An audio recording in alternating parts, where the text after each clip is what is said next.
My area after Logan was Malad, Idaho, and it was so wonderful. I loved it so much. I was there for 3 transfers, and just kind of like the same with Huntsville. Like, it's, if you know where Tremonton is, so Tremonton, so there's Logan, there's Tremonton. Tremonton's like an hour west of Logan, and then Malad's like 45 minutes north of Tremonton, just like right over the Idaho border.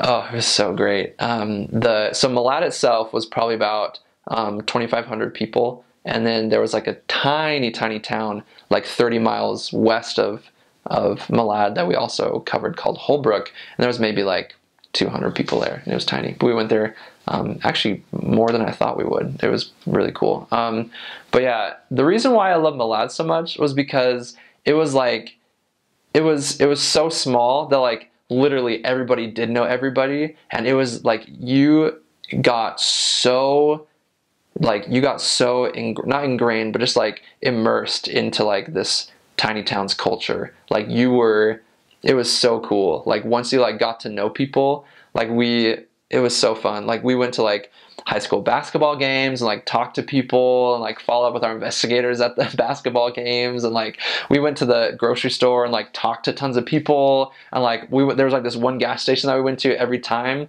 we had to fill up, and like we got to know like the attendants there super well, and like at all the restaurants and stuff. So it was like you were like in this town. Like it was really neat, just to see how much the members there like supported us, and also like how much they were willing to reach out to their neighbors and family. And so I think that was the area that I was like most I like, after I left it, like I was the most happy, or like the most proud of like the things that have happened when I was there, because the members were so loving to other people, and they're like reaching out all the time, and it was so cool.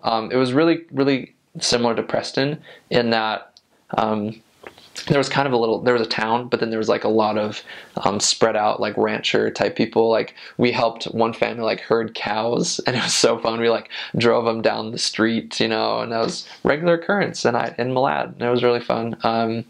Just like huge herds of cows, but it was really fun. It was small. Yeah, there's just like one little grocery store, a couple of restaurants, but yeah, it was pretty incredible. We also had some pretty amazing like teaching opportunities as well.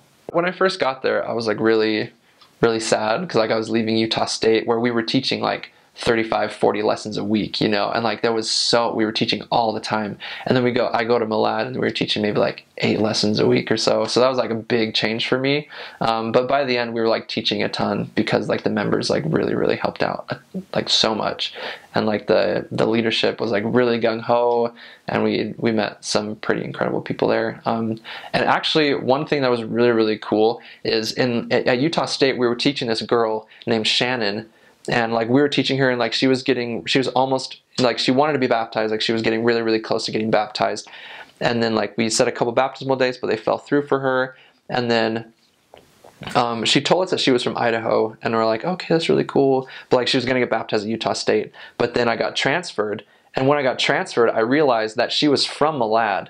And so like I transferred to where like she came from, and so she, like when we were teaching her at Utah State, she was like, oh yeah, I really want to be baptized like back where I'm from. Like, okay, we can sort that out with like the bishop there. So like that was also another really hard thing to, it was hard to coordinate that, because like we didn't really know, bishops in Malad. Like it was hard to like coordinate that, so we were really having a hard time with that. But like when I got transferred there, like 2 weeks after I got transferred there, like she got baptized, because